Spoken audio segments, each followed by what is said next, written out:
رژیمو شروع کردم. که نمیتونی جلو خودتو بگیری. میتونم بابا. ساسو نری. داری چی کار میکنی؟ هیچی. نه میخواستم اگه میخواد غذا رو داغ کن. این دفعه که رژیم گرفتم کلا قندو حذف کردم. گفتم من دیگه لب به قند نمیزنم. نباتم نباید بخوری. نبات که قند نیست داداش، قندینه. احمقی. تو برنامه‌ام گفته باید یک هفته است نون بخورم. یک هفته است؟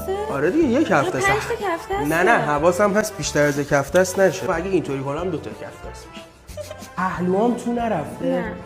بریم پیتزا بخوریم. مگه رژیم نبودی؟ یعنی چی؟ پیتزا که چیزی نیست. گوشت داره که خب پروتئینه، آرد داره که گندم و گیاهه، پنیرش هم که صبح میخوریم دیگه پنیره. ولی شکمم رفته تو. نه.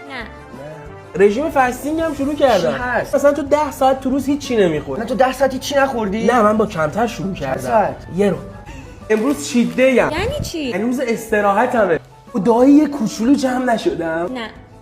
سر یخچال چی کار داری؟ داشتم اینو میذاشتم توی یخچال خراب نشه غذا. چی الان نشه؟ نمیخورم. اون غذا نمیخورم. برای همین چیز میکنم. میشه یه قاشق غذا بخورم؟ تو قابلمه است بکش برای خودت. نه میخوام آخه خودم نمیخوام بکشم. رژیمم یه قاشق رژیمیه. نه خودم که نخوردم بکشم.